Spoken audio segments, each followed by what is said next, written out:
Mieke. Welcome to Landscape Photography World. How are you going? I'm very well. Thank you, Grant. Thank you very much for inviting me on. Absolute pleasure. You've been on my list for a little while and finally managed to track you down and get you to say yes, which is very nice. I really appreciate it and appreciate you taking the time to talk to me. Why don't we start out a little bit with who you are, and where you are in your landscape photography journey? Okay. I live in Bright in Northeast Victoria and I grew up here. We moved here when I was 8 and then I went to boarding school when I was 15. So the most important years of your life, I reckon, when you're going to primary school and high school, early high school, I grew up here. So essentially I've come back home, which is awesome. But in the meantime, I've traveled a lot, been lots of places. I guess the photography bit, if you want to know about that, I started because I moved to the Kimberley region of Western Australia. I'd been a teacher for 4.5 years and decided that I needed a little bit of something different. And so I decided to teach grade 5 and 6 up in the Kimberley, up in a little town at the end of a long road called Wyndham. Wow, yeah. And I arrived in the wet season and the colours were just like nothing I'd ever seen before. And all I wanted to do, this is how it started, was I just wanted to show my family and friends back home how stunning the Kimberley was. And by the end of that year, I inflicted a CD of all my images on everyone that I was close to. And it was just with a little point and shoot camera, like it was nothing good. It was pretty bad, but it was just a really inspiring place. And I just found myself throughout that year spending more and more time out on the mud flats, looking for boab trees, trying to be somewhere where the light was happening. And that's what really got me into it. But yeah, now I've come back. So I spent almost 10 years in the Kimberley. Now I've come back to Bright and my partner, Matt Palmer, and I have opened a gallery. Fantastic, fantastic. Very different landscape though, Bright from the Kimberley. Kimberley, lots of those sort of the red earth and in the land and in the landscape. Very vibrant greens, blues and aquas. And I've been to Broome myself and I remember flying in there, just the colours blew me away looking out the plane window.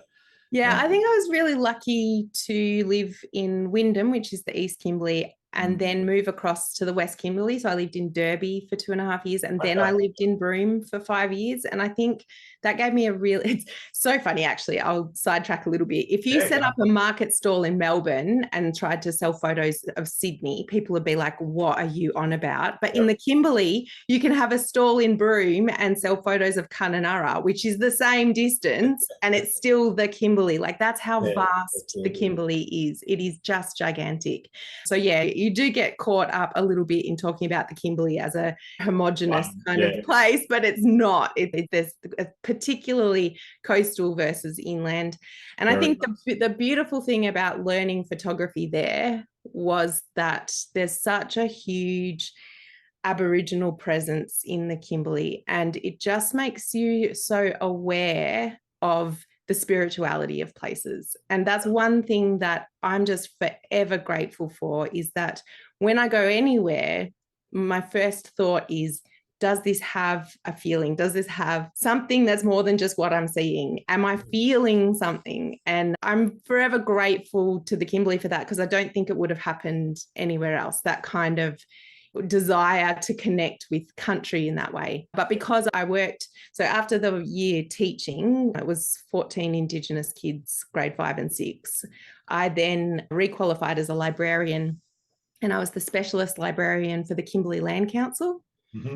And so I had some amazing opportunities to go out bush with people and just see the way that they viewed the land. And it's stuck with me forever. And coming back here to Bright, which is literally the other side of the country, like as far from the Kimberley as you can go, pretty much. Further away from the Kimberley than Bright. Yeah, apart from Tassie, yeah. But there's a mountain here that I have always loved. It's called Mount Buffalo. Yeah. And I get the same sense of presence from Mount Buffalo that I did in special places in the Kimberley. And I've been doing a little bit of research recently about the people who lived at Mount Buffalo. And it has been a place of ceremony and the meeting of people for tens of thousands of years. And I just think there are places in the world that, I'm getting a little bit deep too early, aren't I? But there are places that you can go that you just feel like it's special. It's more than just what you're seeing. There's more, if that makes any sense. No, it makes a lot of sense. And I think a lot of people, particularly European or people with a European background, don't really necessarily understand that just about every rocky outcrop or mountain or even some of the minor hills, I know just up the road from me, there's a very small grove of trees, which on first glance wouldn't have any significance to anyone driving past. It's literally in the middle of grassy parkland, but it's special to the Aboriginal people of the local area because of whatever the spiritual meaning for that place is. And each of these places, I think, has its own feeling, and it as you say, it has a spirituality in amongst it.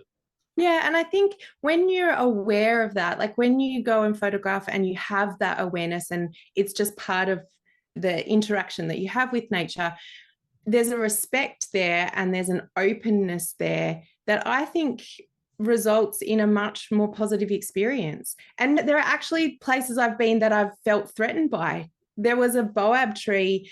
We, in the wet season, my good friend Tanya Malkin and I, we did a wet season photo trip. Oh my God, it was 40 plus degrees every day. The humidity was disgusting. From like first thing getting up in the morning, you were already sweating. Yeah. We were inundated by mosquitoes. Like we had to put Bushman's or the DEET all over everything. And at one point in time, I was sweating on my face and I wiped my face and I got it in my mouth. It was, it's poison. It's totally poison, but it's the only way to keep the mozzies away. But anyway, we were just driving along and looking because there was no one there, like it was just us. So we were just driving slowly along the highway and just looking for spots where we might set up and take some photos because the sky is amazing. The clouds are just, whenever there's storm clouds up there, you just, it's just fantastic. And the grass is just fluorescent green. It's just amazing. Anyway, we saw a place where there was some pools of water and we were like, awesome, we might be able to get some reflections. There was a big boab tree. Anyway, we were moving along, staying out of each other's shots. And then we noticed this big boab tree and it had almost like an eye on it. And I just got the heebie-jeebies. Wow. Okay. Really strongly. And I said, I avoided it. And then Tanya caught up with me and I was like, I really don't feel safe with that boab tree. She's like, no, I feel it too. I think we should be here. I'm like, okay, let's go. And it was that strong. So yeah, like it's not all touchy-feely positive stuff. You can also, but even nature, like I was out photographing a huge lightning storm in Broome once. And there was lightning going off in 3 directions and it was awesome. Like the air was tingly. It was so intense. And I was setting up so the beaches near Broome tend to have really shallow, gradual descent into the ocean. So when there's high tide and then it goes out, you just have these reflections forever. And you feel like you're walking in the sky, like it's that amazing. Anyway, I went down to photograph this lightning and I set up in the water so that I could get the reflections when the tide was all out. And my dog Banjo was getting really upset, banging the back of my legs. We shouldn't be here. Let's go. And I was like, we're fine. We're safe. Then the wind changed and I was like, okay, I don't feel safe now. So I packed up and went. Right. And then it wasn't that long afterwards that there was that guy walking the ridge of Kings Canyon and he got zapped by lightning and he passed. Yeah. You know what? I was really in the danger zone, genuinely. And my dog knew it. I did not. Lightning can travel something like 20 kilometers or something like that. If you can see it. And that's it. Yeah. So yeah, sometimes nature tells you things aren't safe too. Like when the wind changed, I was like, okay, I've got to go here. I don't feel good about this. Absolutely. So you started photography up in the Kimberley and sending photos home, and that's why you got started. Why keep doing it? What's in it for you and what do you get out of it? I think a lot of landscape photographers, it's the experience of going out with a camera. I always take my tripod because I find that it slows me down. Yep. It's that ability to switch your head off from all of the busyness that we all experience most of the time and just be present, to listen to what's happening in nature, to experience what's happening, to take in what's on offer. And I don't get that any other way. When I discovered photography, because it was a discovery for me, I'd loved art all my life. Mm-hmm. I was actually okay at it, but I never was going to be a professional artist. I was like, a painting would take me 8 hours if I worked solidly. That I was never going to, yeah. But with photography, it was all the same stuff that I loved, but it was much more immediate and yeah, it just had that specialness about it that you could go out in nature and communicate with nature. And I know, like, already this interview, I feel a bit embarrassed because some people are just going to sit there and go, you are nuts, you're bonkers, like you're a little bit maybe sideways, I don't know. But I just feel like sometimes when you go out, particularly, I love photographing by myself, except for with Matt. Yep. One notable exception, but it's just that ability to block out everything else and just take it all in. Yeah, just concentrate on the one thing. Yeah. And just notice. And I think for me, it's an outward thing. Like my brain turns off, but I actually think out rather than it being a tunnel vision thing. Like I'm hyper aware of the smells, the sounds, the light, the colors. Like it's just that immersive experience. And that's why I keep doing it, because that's fantastic. Yeah. And yeah, anyway, yes, that's it.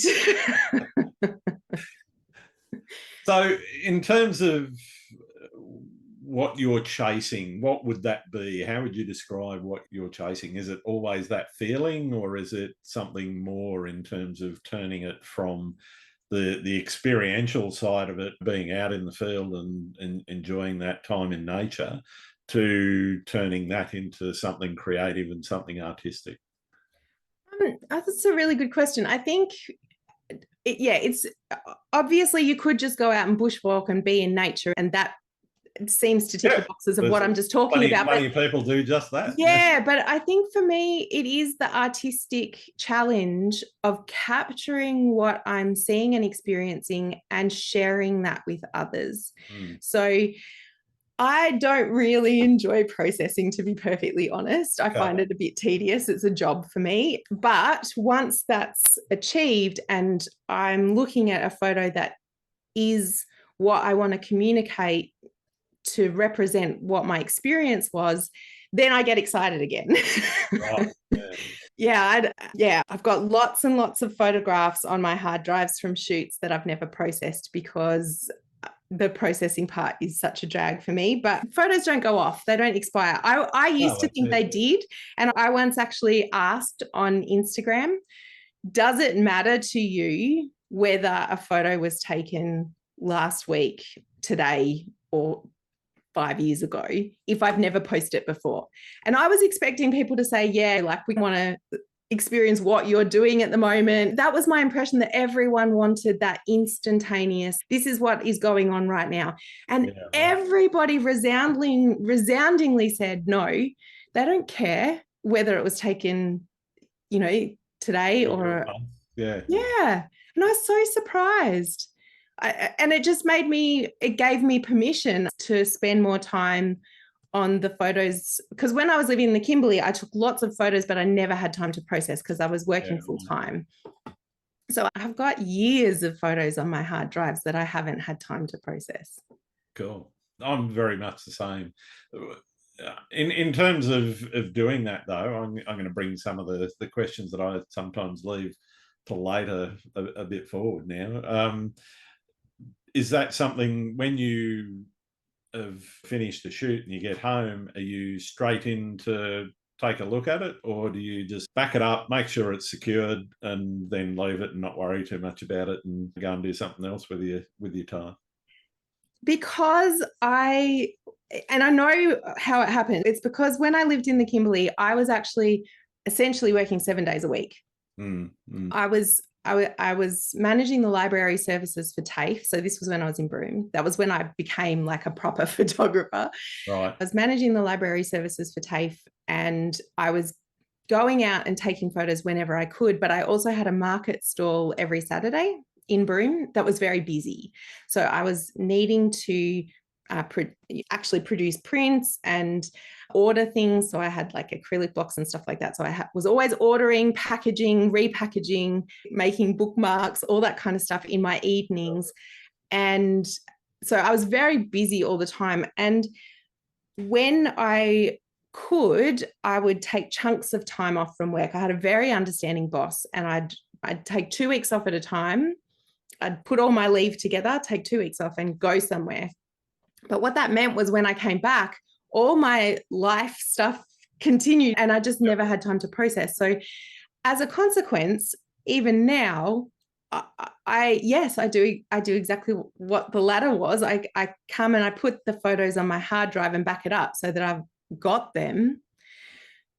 But then I've got so many photos. So today I feel like processing what I did yesterday, but that tomorrow I might process my photos from Morocco, and the next day I might process some photos from the lightning storm in the Kimberley, or the next time I might process photos from Patagonia. And I've got Iceland. Oh my God, I haven't even scratched the surface of the photos that I took in Iceland in 2018.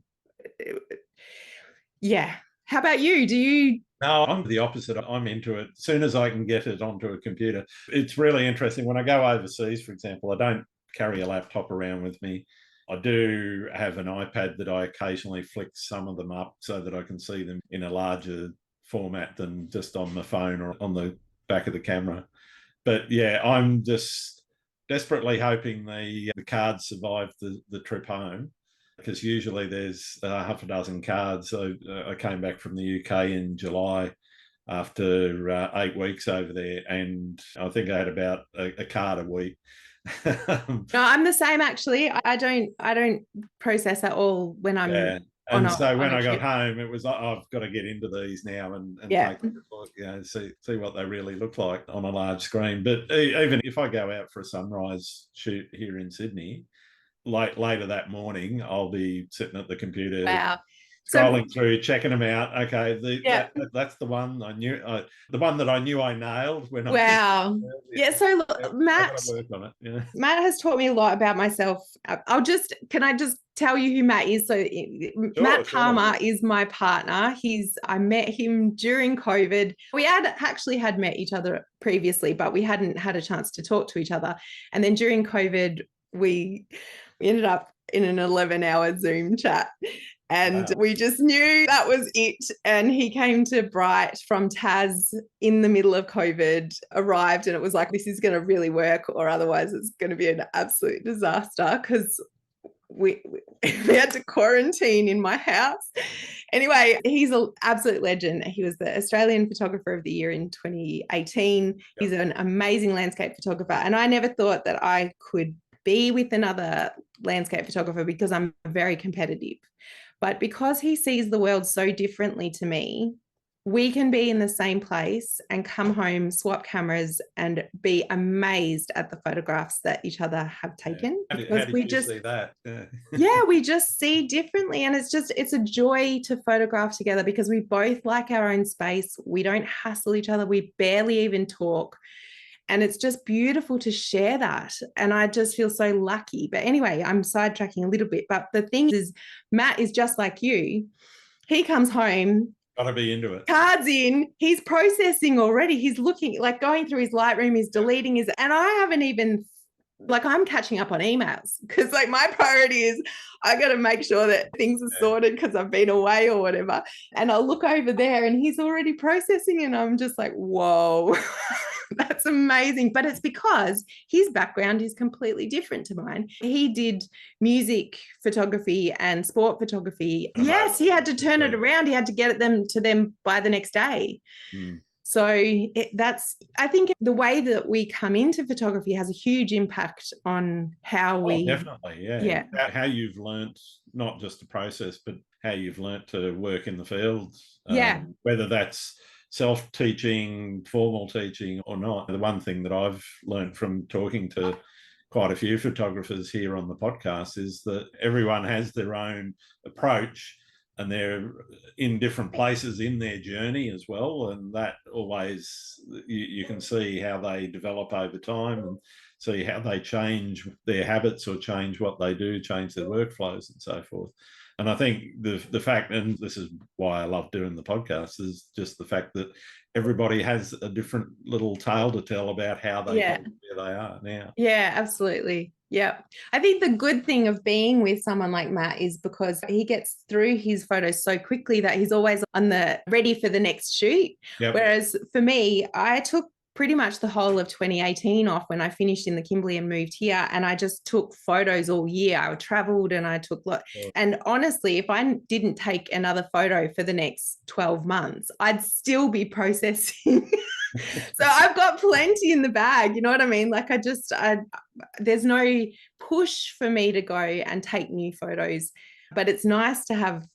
I'm very aware that Matt needs new photos a lot more regularly than me because he's processed all his old stuff. So that's quite nice. I definitely haven't processed all, because apart from the out of focus or the ones where I've bumped the tripod and I've got unintentional camera movement, aside from those, I don't delete anything. So everything is still there. I just keep buying more hard disk space. Yeah. It becomes expensive. But I've still got stuff dating back to 2014, raw files from 2014, 2013, and so forth, that I still go back and take a look at now and then. I don't think the quality is as good as it is now because I've had years to work on it and change it, but there's still things now that I would process differently to how I would process back then. And I think going back into your archive and doing that is a really good exercise, not only in showing you how far you've come from where you were years ago to where you are now, but also in adapting some of those older images into something that could be something completely new because your techniques around processing have changed or improved.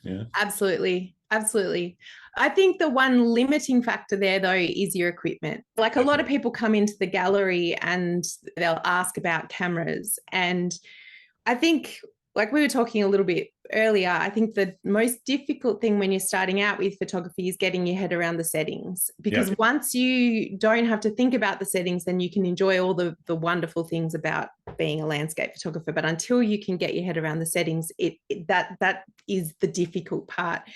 But I think when you're starting out, it's better to have a simpler camera.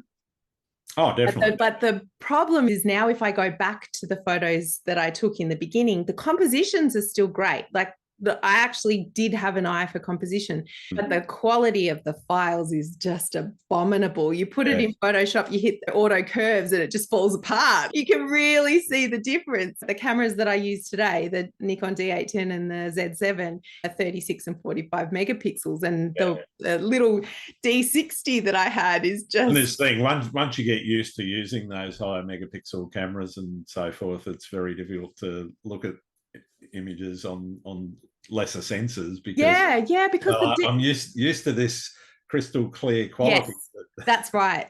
And if you just push it a little bit, often you'll get banding and all that kind of stuff that you just don't have to even think about with the higher resolution images, because there's so many more pixels to massage. Not that I do heaps of manipulation to my photos. Certainly, particularly when I first started out, there were a lot of underexposed shots and a lot of that kind of stuff.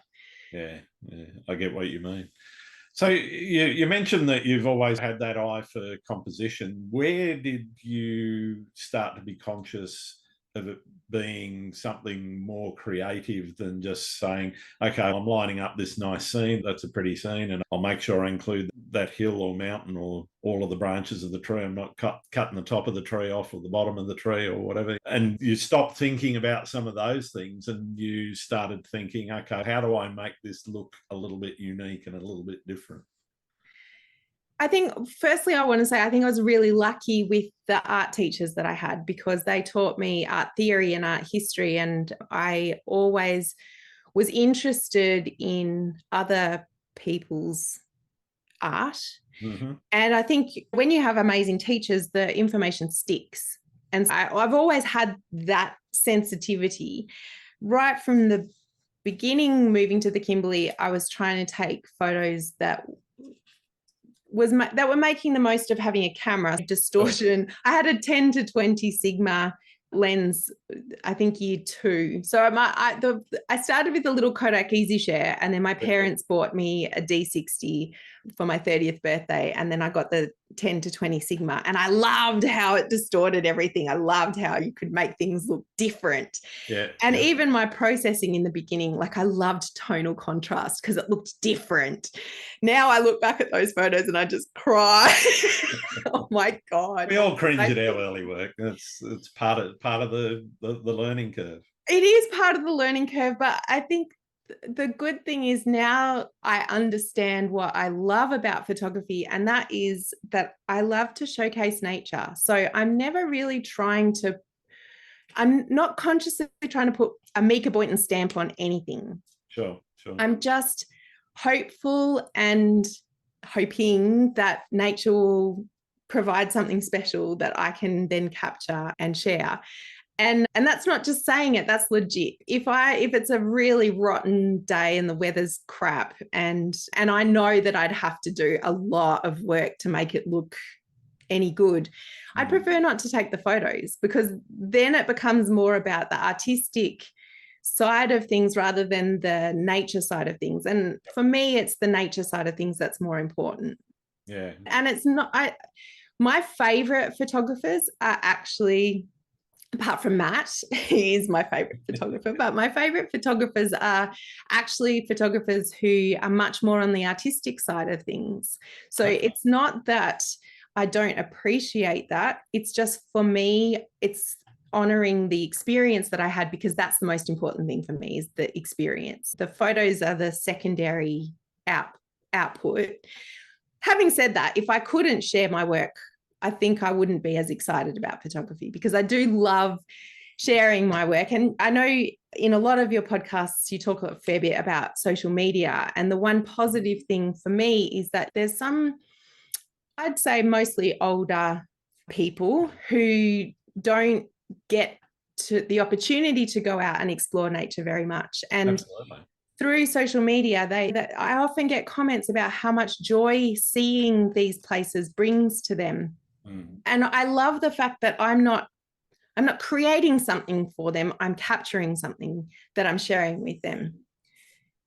Yeah, I'd love it when you get a comment, say, from somebody that lived in a place or near a place that you've shot, and you've brought back a memory for them, and they've commented about that fact. And for me, I just love it when people go, oh, that really triggered a memory for me, which is, I think, and for me, that's really what photography is all about. It's about triggering emotions in people. And some of them might be revulsion, don't want to see that, all the way to, oh, I'm absolutely in love with it, I've got to go and buy a print from Grant or Mieke. Yeah, I'm sure you get more of the latter than the former. But yeah, totally. Like, we had people come into the gallery yesterday, 2 ladies, and they were really interested in my aerials. And they admitted that they're not really into photography. Yeah. But they love the aerials because of the artistry of it. And it was like seeing a painting. Mostly more an abstract sort of view that most people don't get.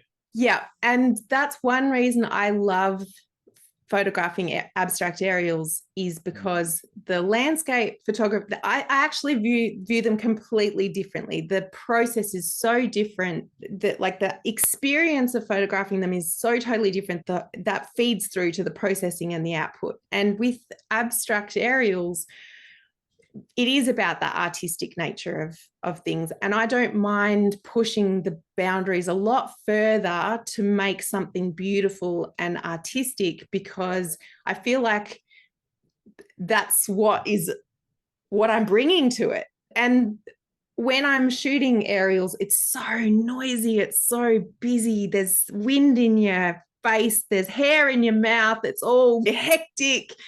It's not the same experience as going out in nature and being open to the spirituality of it. It's a completely different experience. And therefore, I don't feel that... Concentrate on keeping the drone in the air. I don't use a drone. Oh, no? Okay. No, all my aerials are with planes and helicopters. Oh, fantastic. Okay. So the experience of it is just for my hectic. kind of aerial then. Yeah. Because I don't own a drone at all.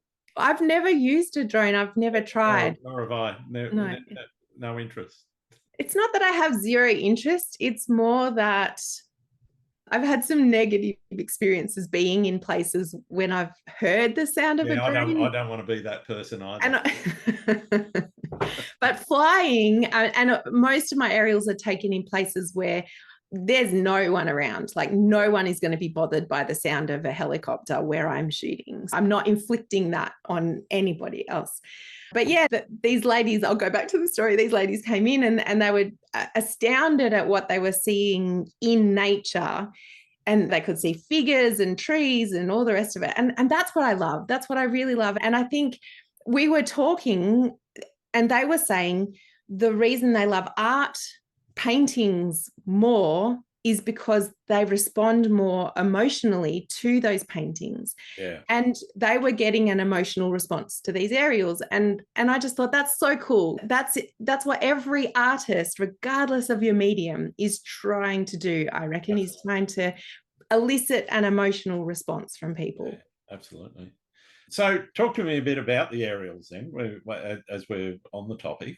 It's a little bit different, as you said, to getting the drone out and sticking that up in the air. So I'd imagine that requires a fair amount of planning and a fair amount of effort to organise to get to be flown over some of these remote locations. Yeah. Well, how much effort and work do you put into that, and how much is planning versus shooting versus working through the process?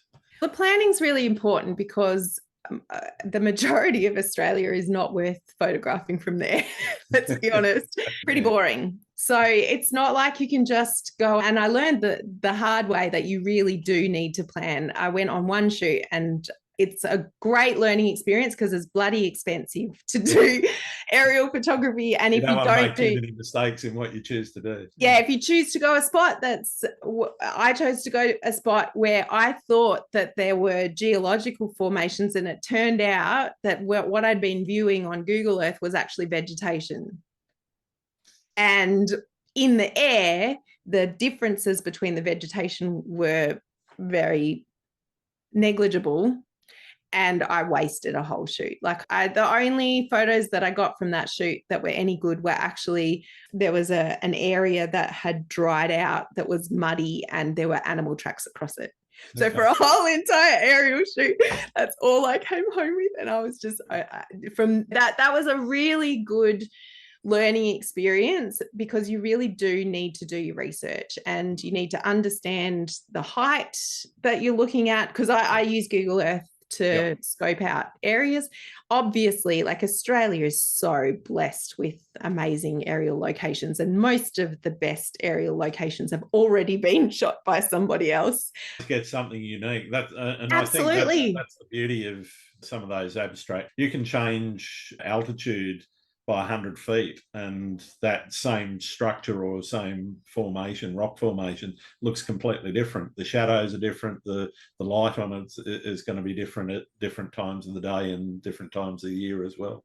Absolutely. But truthfully, even with landscape photography, I don't mind photographing iconic locations because it's about the experience. Absolutely. And I've never seen it before. And if I'm there and I'm getting to see it, that's new and exciting. And I don't give a crap if 10,000 other people have a similar photograph. I don't mind. That's all right. So I might post that and people might go, oh, another shot of the Wanaka tree. But you know what? I loved that experience. I loved being there. Like, for me, it was new and exciting. I don't have everybody else's photos that I carry around in my head. I don't care. Like, I'm still going to approach it the same way. Absolutely. As if I'm discovering it. But going back to aerial photography, it is helpful if other people have photographed it first. And I would say that for people just starting out with aerial photography, do go where other people have taken photographs so that you don't waste a whole aerial shoot photographing something that's very ordinary. But yeah, so I plan using Google Earth. What I tend to do is figure out where the closest airstrip is, try and find out who services that airstrip. I'll then send a flight, I'll email the flight company, send a proposed flight path, say, I want to shoot for around this amount of time. Usually it's about 90 minutes. Do you think we can cover this in that time? These are the main points that I want to orbit. And then we'll take it from there. And usually most of the places, if you say that you've done aerial photography before, they're very happy to take the doors off, and they understand. This is the key thing. They'll give you a pilot who understands that they need to position the aircraft so that you can shoot straight down. Yeah. So most of my aerial photography isn't out and across. I'm not shooting dunes that go on forever. Not your airline window. No, it's shooting straight down. So to shoot straight down, you need the aircraft to be as perpendicular as possible. So that's really the important thing, is getting a pilot who knows how to do that and understands that. But then once that's all sorted and we're on the runway and I get excited, it's like all of that is gone, because the pilot has the flight path and I'm just going to shoot what I like seeing. And if it means that we don't get to all the places that I've got on my little flight path, doesn't matter. The important thing is that I'm shooting stuff that's cool, and that I love it.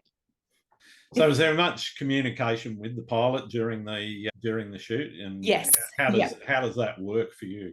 So I'm not very technical. So I'll just say, can we go a bit higher? Can we go a bit lower? Can we go around that again? I didn't get it.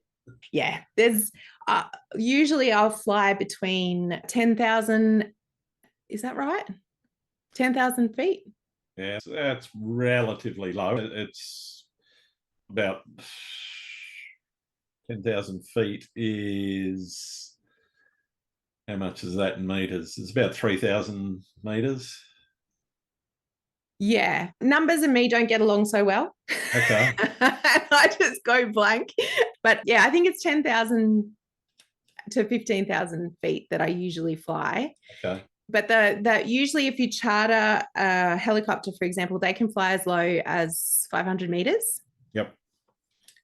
But the thing is, so the way that I set up my camera, I set it up with sensitivity control.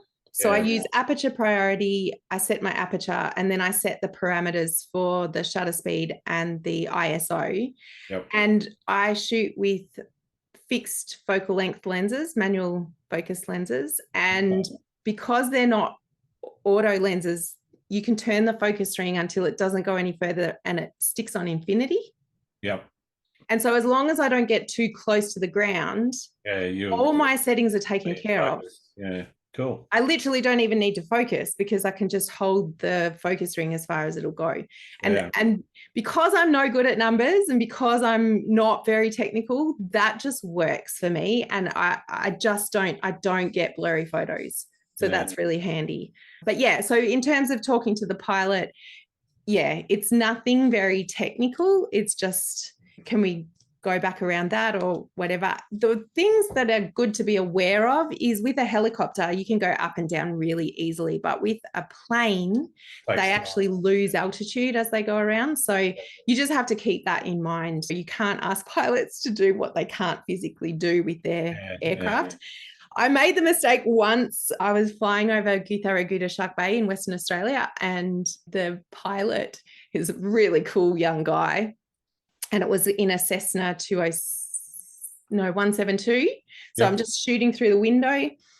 And I made the mistake of telling him that I really wanted to fly in a helicopter, but there weren't any available. And so he gave me the most helicopter-like plane experience ever of my life.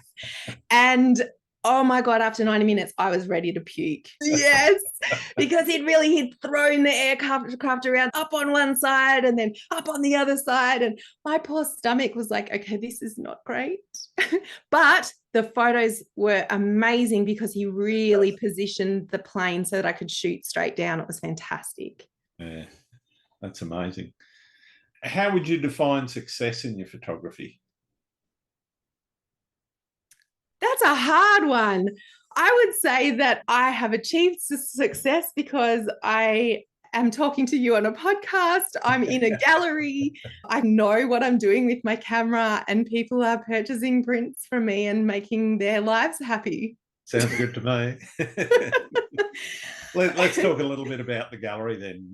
Obviously, are you now completely full-time? You're not working in anything else other than photography? No, and that to me is like every day I wake up and make that realization and just go, oh my God, how did that even happen? I'm one of the luckiest people on the planet, I reckon. And to share that with Matt has made it even more fantastic, because with starting a gallery, there's a lot of business decisions. And like I said, maths, technical stuff, that's not my forte. I'm much more of a just go with the moment kind of person. And teaming up with Matt, he's got a head for all that stuff. And yeah, it's almost a year. So we opened December 11th last year.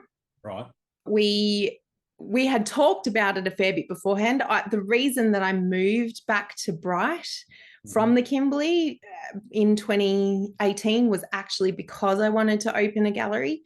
Matt was actually living in Queensland, and he was moving house, and he looked at places to live, and he actually considered Bright as a potential place to live. And he gave me a call years ago, this is ages ago, and said, how would you feel about another photographer living in the area? And I said to him, I have to be perfectly honest with you. I said, you can do whatever you want, just don't open a gallery. Because I just, like, a lot of people love coming to Bright to photograph. It's a small town though. And there's really, like, you really are cutting into each other's market a little bit if there's gallery, like two landscape galleries, for example. I get it. You have your own style and your own differences, but if someone else opened a photography gallery in Bright before we did, I would feel that it wouldn't be the right thing to open another one. And I just didn't want that to happen. I wanted to be the first. So we opened the gallery. We talked a lot about it. We'd done a lot of planning. And then this travel agency, because of COVID, came up, just the premises, not the business. We came in, we had a look, and we pretty much signed the lease. Because it was perfect. It had big windows. People could view it from the outside. We could leave the lights on overnight and people could see what was inside. And it's a dream come true, truthfully. Like, not many people get to say that their dreams come true in their lifetime. Absolutely. So I'll take you back a little bit earlier than opening the gallery. Where did you make that lifestyle choice to say, okay, photography, that's what I want to do from now on? So it was already when I was living in Broome and I was managing the library services for TAFE, it was already becoming a real stretch. So as I said, I had a really understanding boss, and she'd allowed me to reduce my hours so that 1 year I was working a 9-day fortnight, and then it was 4 days a week. But it still was too much. I was exhausted all the time. The market there is really busy, and it was just really hectic, and I was feeling very stretched. And then libraries everywhere are under a lot of pressure. I think people take a lot of what libraries do for granted, and they just don't realize how much libraries contribute and how talented librarians are at doing so many different things. And the WA state government was cutting costs, and my position was quite a well-paid position. And our institute, our TAFE, made an announcement that they were seeking voluntary redundancies. And it didn't even cross my mind to put my hand up for it. But one of my staff sat me down for a breakfast one day, and I thought we were just having a nice chat, and she busted out with, Mieke, you need to take this. And I was like, what? She said, I know that you're not thinking about it because of staff.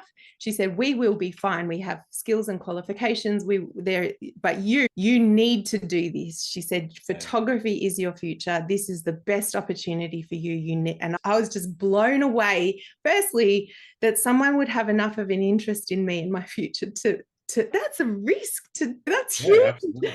So I was really honored that she would like, she was probably my mum's age, someone who just had, and it was just, anyway, so I took it really to heart and I really had a good think about it and made the decision. I put my hand up, they accepted it. I got basically a year's pay because I'd been working there for 5 years. And so at the end of 2017, I drove all the way from Broome down the coast across the Nullarbor and came to Bright and took the whole of 2018 to take photos, because at that stage, my plan was to run workshops and I didn't want to be that kind of workshop leader who wanted to take their own photos. And I figured if I take a year and just take lots and lots of photos and have them in the bag, then I'll be a much better workshop leader and I'll just be able to support people the way, because I'm a teacher. So like I didn't want to be doing my own stuff. So that was great. So that was 2018. And then 2019, I was working on my business plan. 2020, I launched the workshops. 2 weeks in, COVID hit. Wow. And 9 workshops had to be cancelled. Yeah. And I was like, oh my God, what do I do now? This was what I'd been working towards. But fortunately for me, people got on Zoom.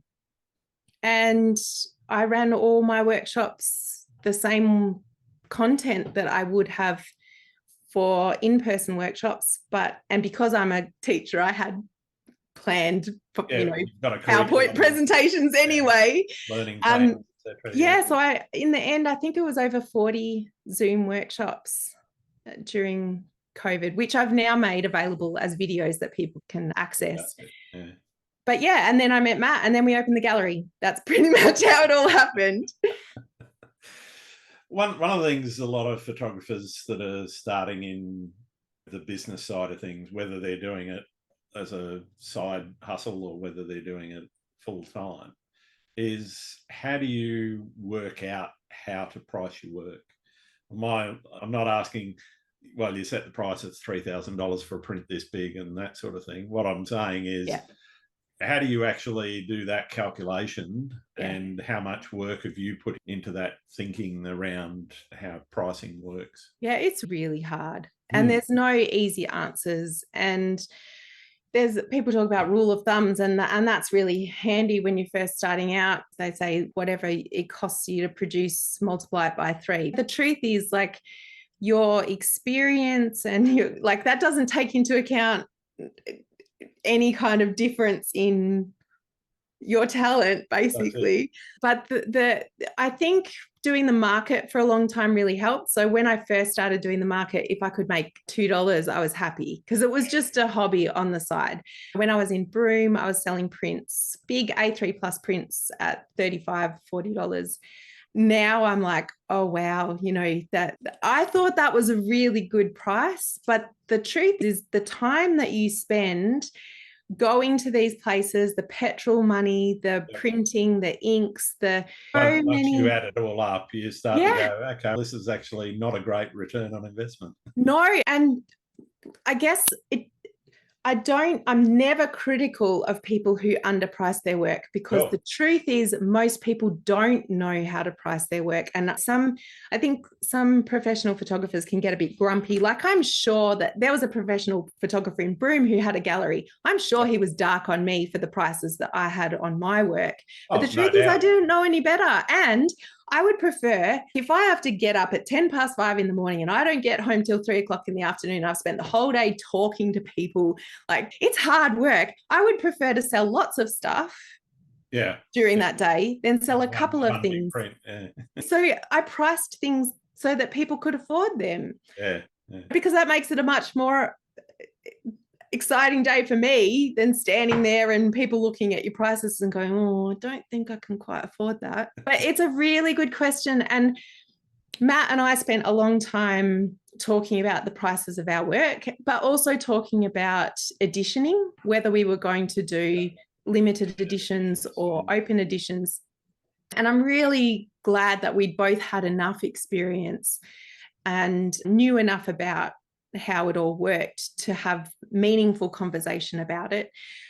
In the end, we actually get a lot of comments. People say, oh my gosh, this is really affordable, which is great. We like that.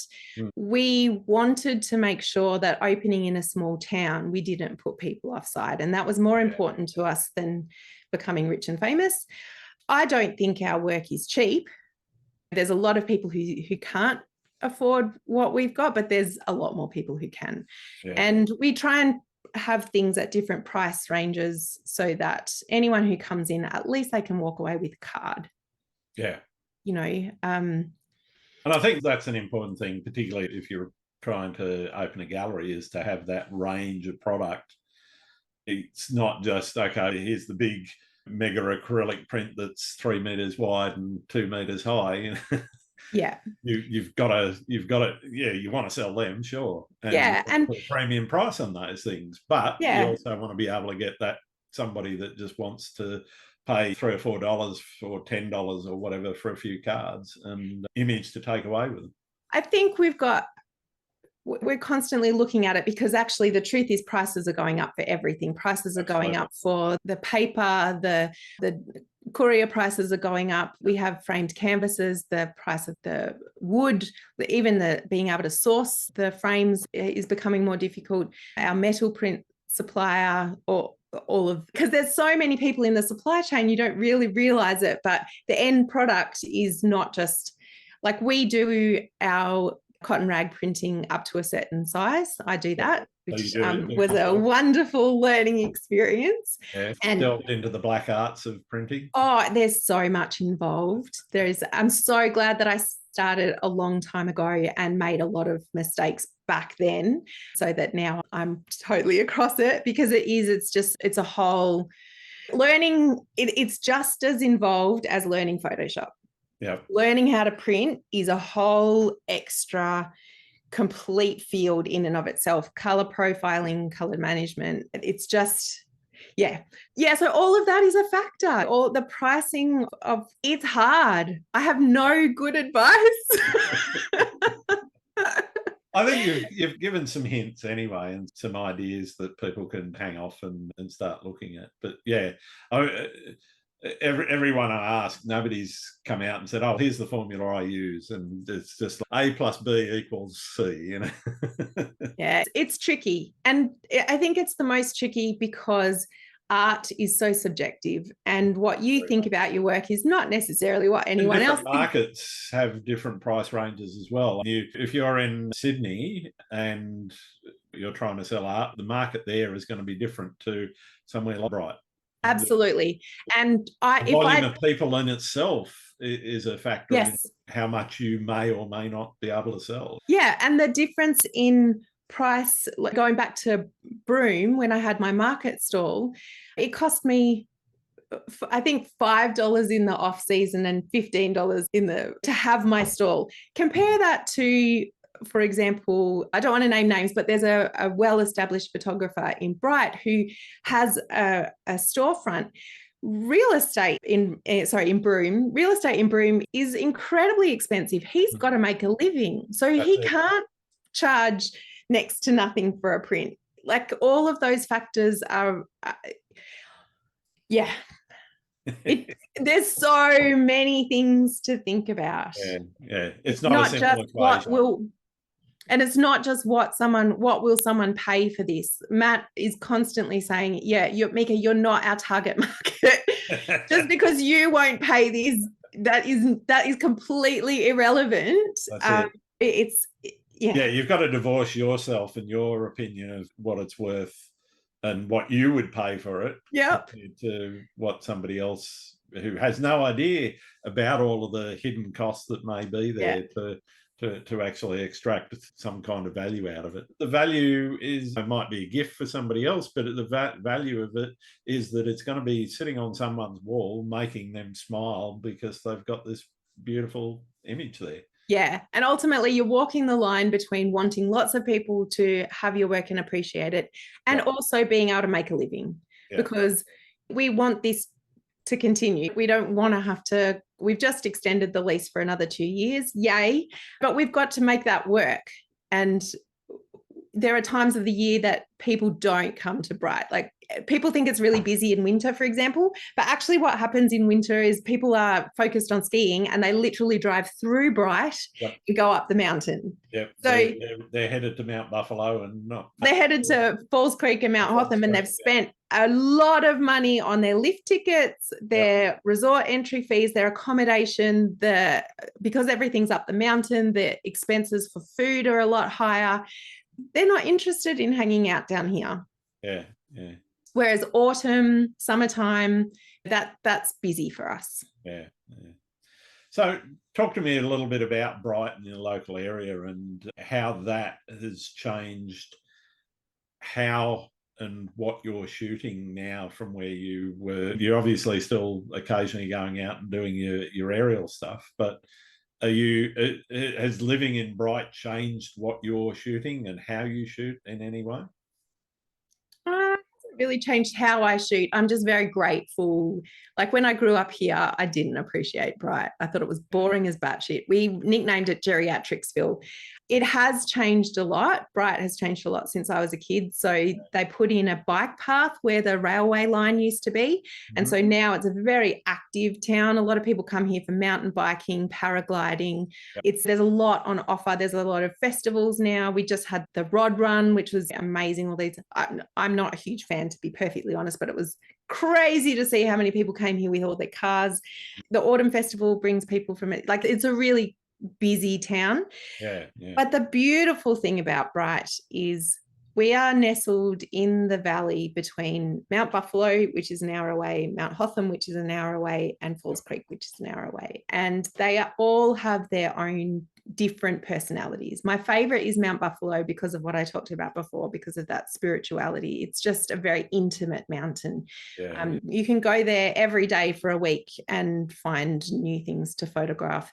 And next season, it'll be completely different, because when there's fog, and that's the one thing that I appreciate, that I really missed when I was up in the Kimberley, is fog. That atmosphere is just so special. But yeah, Mount Hotham has great views out over the valleys. Falls Creek has these amazing old cattlemen's huts. So yeah, there's always more to explore. And even having grown up here, last week, actually, it wasn't even last week, it was this week, I took a morning before work and went to a waterfall that I've been to lots and lots of times, Ladies Bath Falls, and walked up a little bit higher. And because of the epic volume of rain that we've had, there was another little cascade that usually isn't there. Yeah, yeah. And I photographed that. It's a place that's got so much on offer.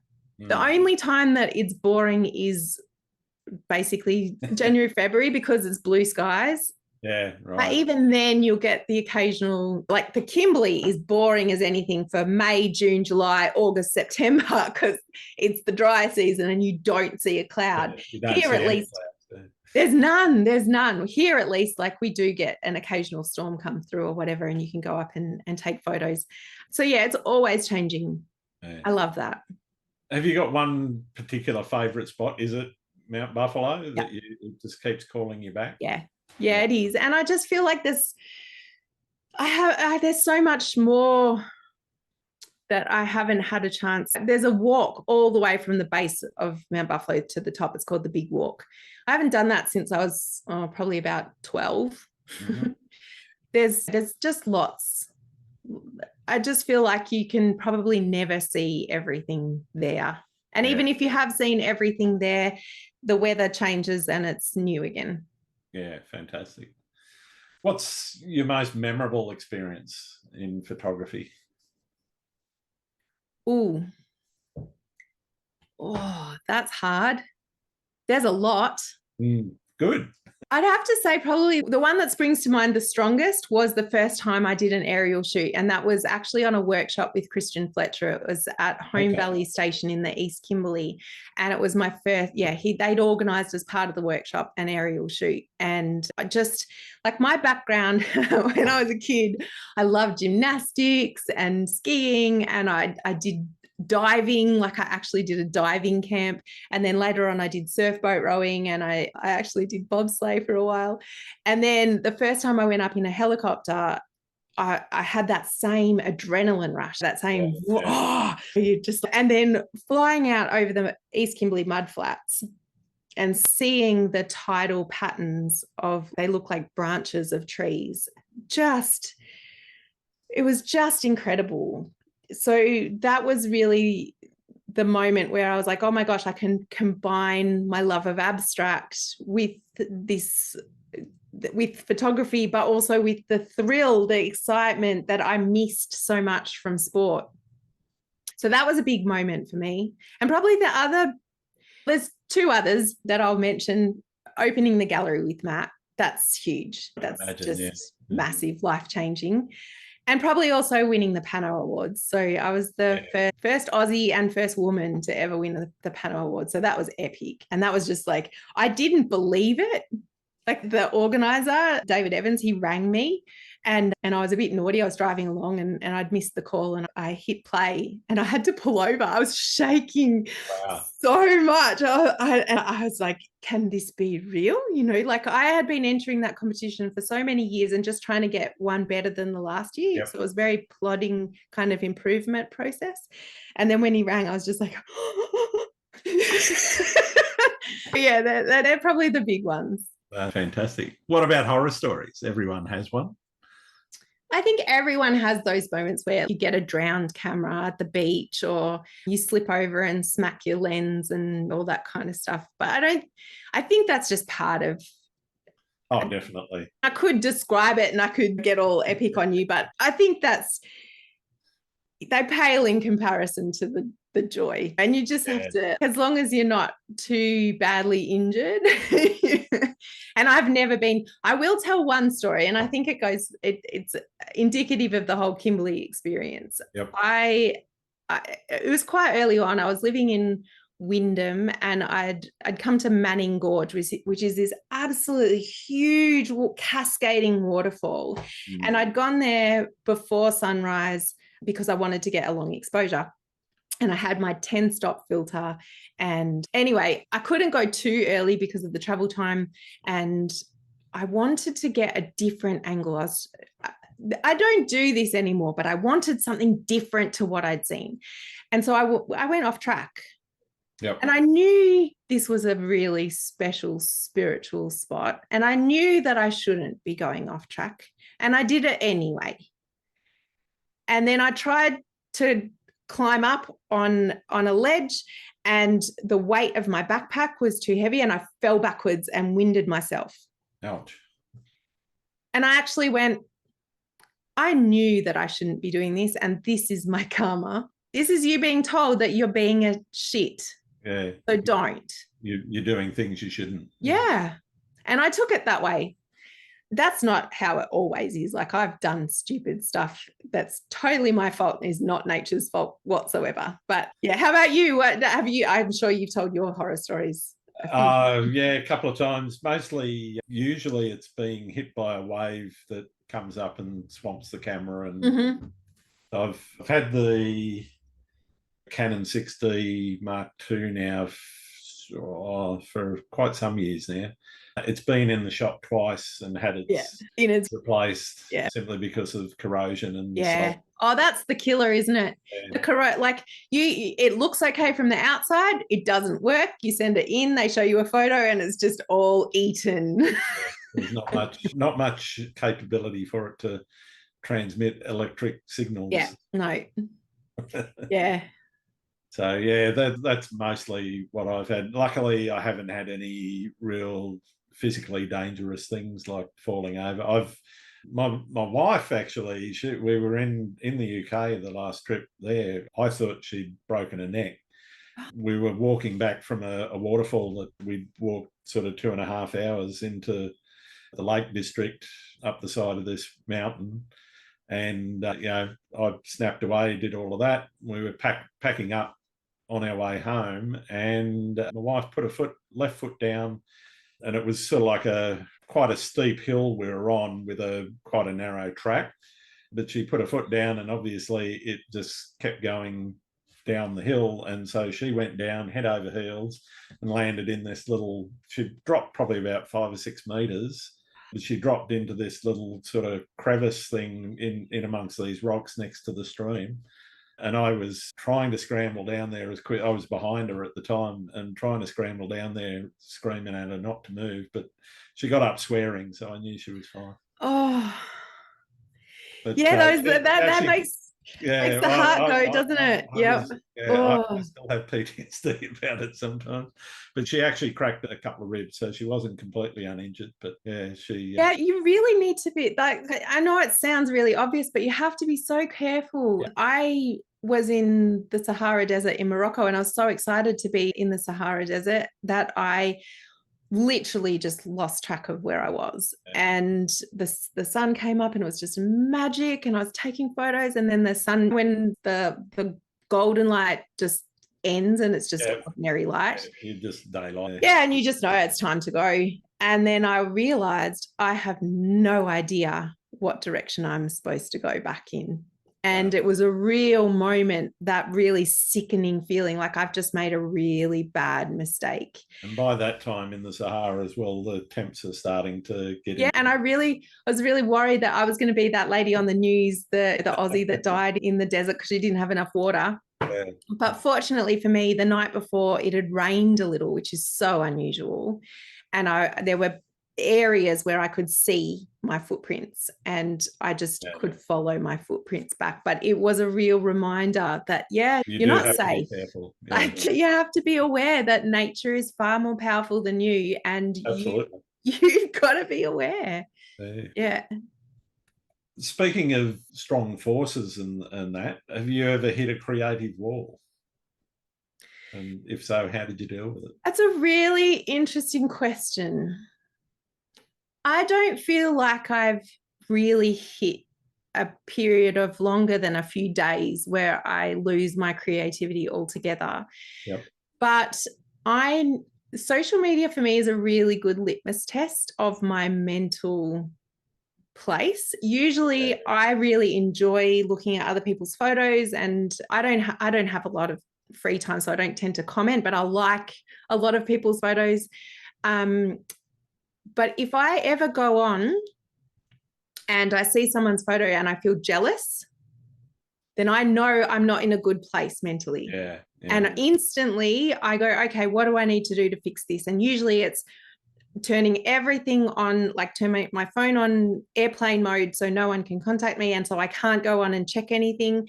And I just go and do something to fill up my reservoirs. And even if it's just watching a movie or like something that takes me away from where I am right now, or going out for a drive or something like that. It happens to all of us for sure. But I have to acknowledge that the only times that I've ever really hit a big chunk, and it's probably only one, and that was because of completely external factors. Like my family was going through some stuff and photography just wasn't a priority during that time. Yeah. But apart from that, no, I think I'm just good at, maybe I'm sounding a bit arrogant, but I think I'm really good at reading when I'm in that, heading for that space. And as I said, social media, because usually I'm so supportive of everybody. And if I get that little stab of jealousy, if that green-eyed monster rears its head, I'm like, okay, you're not in a good spot. You need to do something about this. Go. That's a really good litmus test. And I think it's a great skill to learn, because it is a skill you can learn. I've certainly learned it myself over time, to recognize when I guess the mental strain that you're putting yourself under, because that's largely what it is. Nobody's forcing you to think a certain way. No. Recognizing that it's you that's doing it, and it's you that can actually change the way that you think about things. Yeah, you're exactly right. And I think for me, there are times when I feel like I need to process And the more I feel I need to process, the less I want to process. Yep. And so I just let myself off the hook because I don't have deadlines. That's the beauty of this whole thing. I don't have deadlines. And there are so many other things that I can do rather than processing. It's usually the processing that gives me the block. Anytime I'm happy to go and take photos, like that's always fun. But yeah, the processing can be a bit of a drag sometimes. Fair enough. What do you see as the biggest challenge facing photography right now? Can I flip that and say one of the beautiful things firstly? Yeah, sure. So I think a lot of people, I get comments about this. So I know that it's not just a couple of people who say this. Everyone thinks they're a photographer. I actually think it's wonderful that we can share that experience with so many other people and that we can talk. Yeah, I just think that's wonderful. So I'm going to say that out there first. But yes, because there are so many people who are doing photography, I'm sure pretty much everyone that you interview probably says the same thing, but it's that there are certain places that can't handle the volume of people. Yeah. And I am very open with places, like I will happily tell people everywhere that I photograph, where I took photos, provided that I know that the infrastructure or the paths or whatever can support the volume of people. If ever I'm cagey about where I photographed, it's either A, because it's a specific photographic shoot that I did with one person that I promised that I wouldn't tell, or B, it's because of this particular thing that I have concerns about the sensitivity of the place. And particularly up in the Kimberley, I got permission to go to certain places. It's slightly different because it's not about the volume of people, but I got permission to go to places. And I know that a lot of people wouldn't take the time to find out who they needed to ask permission for. And a lot of the time, let's be honest, it's really difficult to get in touch with Indigenous people to get the right permissions. So there are certain places that I won't say exactly where it is, simply because I know that most people are not going to make the effort to get permission to go there. So yeah, I think the beauty is that like so many of us now can afford to travel. We have cameras. It's amazing that we're rich by world standards. If we have a camera, we're rich. Like, we're so lucky to be able to do this amazing thing. But yeah, it comes with a price tag, and the price tag is the environment. And because I love the environment, like, that is of concern. Definitely. What do you see the future of photography holds? Oh, this is an interesting one. So if anyone likes looking at YouTube stuff, Matt has a YouTube channel called Matt Makes Photos, I think it is. Okay. And he's been deep diving into AI, which is really interesting. And I think for me, that solidified where I stand in terms of photography. I think photography is just going to keep branching out, and you're going to be able to do more and more stuff, and that's very exciting and all the rest of it. But I think people they already are really interested in whether this is real or whether this is something that's not.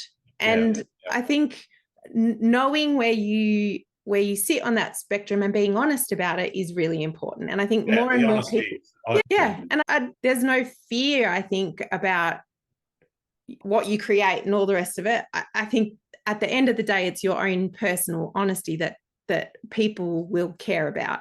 And I actually really look forward to when I get old, because what I plan to do is a lot more creative Photoshop stuff, because ultimately I love art, and if I can't go places anymore, I want to create places, and I'm looking forward to that.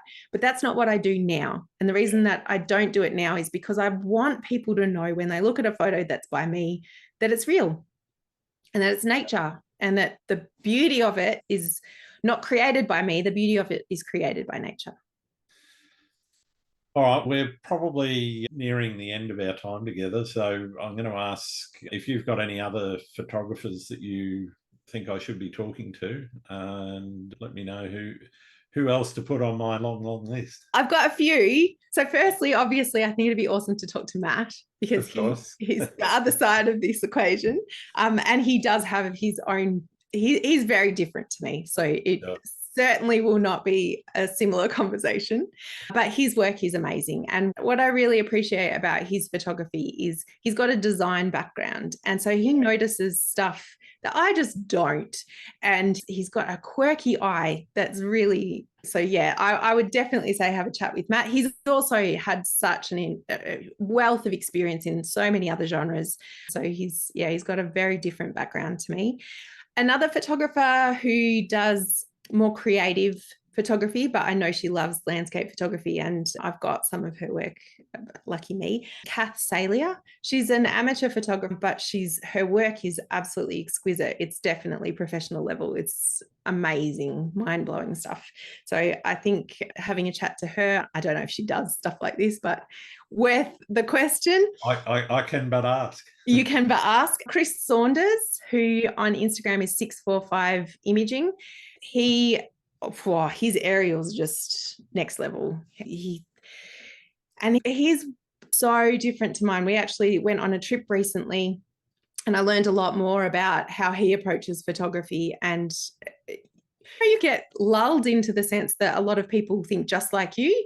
And we actually approach things really differently. But he is a very technical minded person, and for him, processing is a big part of his photography, and his work is just absolutely mind-blowingly exquisite. So definitely Chris Saunders. And on that same trip, I got to learn a bit more about Ricardo da Cunha, and he is a conceptual artist and just a beautiful person. And his work is just so thoughtful and polished and just really exquisite work.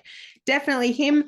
Tanya Malkin, who I have done a lot of shooting with. She was living in Kununurra when I was living in Broome. Her aerial work is amazing. She does a lot of stitching, so her work she's exhibited in China. She's TM Art Photo on Instagram. Okay. And finally, I reckon you should interview Christian Fletcher if he'll say yes, because he does a podcast, but he's usually on the interviewing side. I've listened to Christian for quite a few years now, and he and I had a bit of a conversation via email on a couple of things before I started the podcast. But I did actually send him a request, but I haven't heard back from him. So. Well, bother him again, because I'd love to see the shoe on the other foot. Like he was a huge inspiration for me when I first started out with photography. My first workshop was with Christian Fletcher, Tony Hewitt, and Peter Eastway, and I didn't know who any of them were. Oh, wow. all legends. I know, and I was so embarrassed. Like, I got them mixed up and everything. It was so funny. Like, I was green as a grasshopper, and all the other photographers on this workshop were actually really good, and I was not. I actually showed up with my whole entire computer, like my desktop computer, the monitor and the hard drive, at Karajini National Park in the middle of nowhere, because I couldn't get hold of a laptop. So they remember me very well. But Christian's he's just such a down-to-earth guy who's just been in the industry for so long, and he's still got the passion and still excited about it. So they're my recommendations. I know there are a lot, but there's so many great photographers. I will never run out of people to talk to. I'll get bored of doing the podcast and all the associated bits and bobs that I do in the background that nobody sees before I run out of people to talk to. Yeah. For sure. I don't see myself giving up for some time. I've been enjoying your podcast, and I've only scratched the surface. So unfortunately, I only discovered your podcast after COVID, and before COVID, I was doing a lot of traveling. So I was listening to a lot of stuff, but I haven't been doing much traveling lately. So, and I'm not someone who can listen and do at the same time. Yeah, I struggle with that as well. Unless it's processing, and I know I don't have to think about it. I know what my workflow for that shot or set of shots is going to be, and I just go bang. I'm exactly the same as you. Whereas Matt, he can have an actual presentation going on one screen, and I'm a very focused. I podcast when I'm driving, or if I'm mowing the lawn, or when you don't have to, when you can actually engage and listen, and anyway, exactly. All right. It's been wonderful having a chat to you. I've got one more question, and it's probably the most important question that we've got to get to the bottom of. Do you like pineapple on pizza? And I have a very disappointing answer. I really don't give a rat's. If it's on, I'll eat it. Neither if do it's not, I won't. Like, it doesn't bother me. Neither do I. That's why I ask it, because I'm very neutral on the subject. If it's there, I'll eat it. If it's not there, I won't bother. I have to say, a burger with the lot, I'd prefer it without. Absolutely. But yeah, pizza doesn't matter. No, pineapple's got to be on a burger with the lot. But yeah, I'm the opposite. You're the opposite. Yeah, no, I love my beetroot, egg, bacon, the whole lot. But no, not pineapple just adds that little No, sweetness. it's overpowering. It's too much. No, can't agree with you there. All right. Thank you ever so much. It's been wonderful spending some time with you and getting to know you and your work a little bit better and how you do what you do. Where can people find your work other than the gallery in Bright? Yeah, thank you. Definitely come to the gallery because it's nice to have a chat. On socials, we've got the 2 accounts. The gallery one is Alpine Light Photography, both on Instagram and Facebook. And my personal account is Mieke Boynton Photography on both Instagram and Facebook. Fantastic. Thank you very much. No problem. Thank you for inviting me. It's been a pleasure, Grant. Thank you. Brilliant. Thanks again for listening to Landscape Photography World. I hope you enjoyed the show, and keep listening because I'll be joined by some great guests in upcoming episodes. You can find my work in this podcast at grantswinburnphotography.com. I'm also on Vero, Twitter, YouTube, Instagram and Facebook. I'm Grant Swinburne. Hope to see you out shooting soon.